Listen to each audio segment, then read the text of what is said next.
ফেসবুকে 90% মানুষই এখনো জানে না ঠিক কি কারণে তারা এখনো কন্টেন্ট মনিটাইজ পাচ্ছে না। তো আজকে যদি আপনি এই ভিডিওটা মিস করেন, হয়তো আপনিও তাদের একজন থাকবেন। কি কারণে আপনি এখনো পাচ্ছেন না, এটা আপনিও কিন্তু জানতে পারবেন না। তো আপনি কি কারণে এখনো কন্টেন্ট মনিটাইজ পাচ্ছেন না, এটা জানতে হলে আপনি কি করবেন, প্রথমে চলে আসবেন, আপনার ফেসবুক থাকবে এখানে, পেজ হলে পেজ, আইডি হলে আইডি, এখানে আপনি চলে আসবেন। মূলত তিনটা কারণে হয়তো আপনি এখনো কন্টেন্ট মনিটাইজ পাচ্ছেন না। তিনটা কারণ কি কি, এক এক করে আপনি এখান থেকে বিস্তারিত জানতে পারবেন। তো প্রথমে আপনি পেজে আসার পরে এখান থেকে আপনি দেখতে পাবেন উপরে রয়েছে আপনার এরকম থ্রি ডট আইকন, মানে ছোট্ট করে থ্রি ডট আইকন। আপনি কি করবেন, এখানে ক্লিক করবেন। এই জায়গায় ক্লিক করার পরে এখান থেকে দেখবেন উপরে সেটিং এর মতো একটি আইকন থাকবে, আপনি এই জায়গায় ক্লিক করবেন।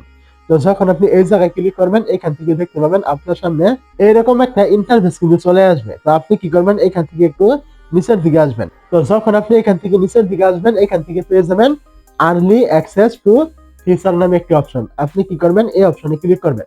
অনেকে রয়েছে এই অপশনটা থাকে না, যাদের থাকবে না তারা অবশ্যই এই ভিডিওতে কমেন্ট করবেন তারা কিভাবে এই অপশনটা নিয়ে আসবেন। এটা নিয়ে কিন্তু পরবর্তীতে ভিডিও আসবে যদি আপনার এরকম অপশনটা না থাকে।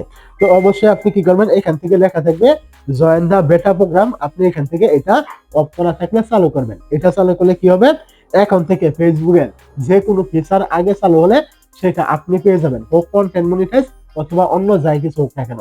তো অবশ্যই এটা কিন্তু খুবই গুরুত্বপূর্ণ, এটা আপনি এখান থেকে চালু করে দিবেন। তারপরে 2 নম্বর যে কারণটা রয়েছে, আপনি কি করবেন, এখান থেকে ভেগে চলে আসবেন, একদম ভেগে চলে আসবেন এবং আপনি আবারও আপনার পেজ অথবা আইডিতে আসবেন যেটা নিয়ে আর কি আপনি কাজ করেন।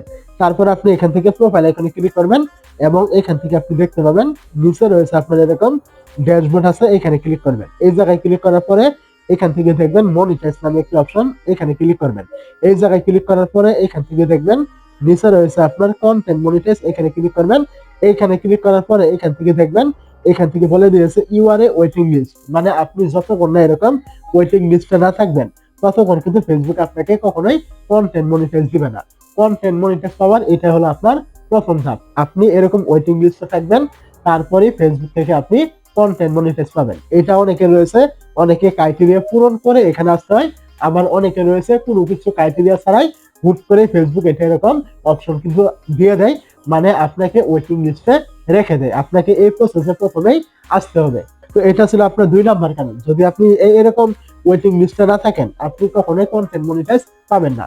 তো এখন জানবেন সর্বশেষ 3 নম্বর যে মূল কারণটা রয়েছে, যেটার কারণে আপনি এখনো কন্টেন্ট মনিটাইজ পাচ্ছেন না, সেটা হলো ফেসবুক এখান থেকে উল্লেখ করে দিয়েছে যে আপনি যখন এরকম অপশনটা পেয়ে যাবেন, এরকম অপশন পাওয়ার পরে ফেসবুক এখান থেকে বলে দিয়েছে এই যে এরকম নোটিফিকেশনে যে আপনি এখনো কন্টেন্ট মনিটাইজ পাওয়ার উপযোগী হন নাই। যখন আপনি উপযোগী হবেন তখন ফেসবুক অবশ্যই আপনাকে শুধুমাত্র নোটিফিকেশনের মাধ্যমে কিন্তু আপনাকে এই সেটআপটা কিন্তু আপনাকে দিবে। তো ফেসবুক যতক্ষণ নিজে মনে করবে আপনি কন্টেন্ট মনিটাইজ পাওয়ার উপযোগী হয়েছেন, ওই সময় আপনাকে সেটআপটা দিবে। আর যখন সে মনে করবে না আপনি এখন উপযোগী হন নাই, ওই সময় আপনাকে দিবে না। এখন আপনি যত রকমের ফিচার পান, যত রকমের ফিচার আপনি চালু করেন, যত রকমের সেটআপ আবেদন যত কিছু আপনি করেন না কেন, কোনো কাজই কিন্তু হবে না। তো আশা করি আমার কথাগুলো আপনি বুঝতে পেরেছেন।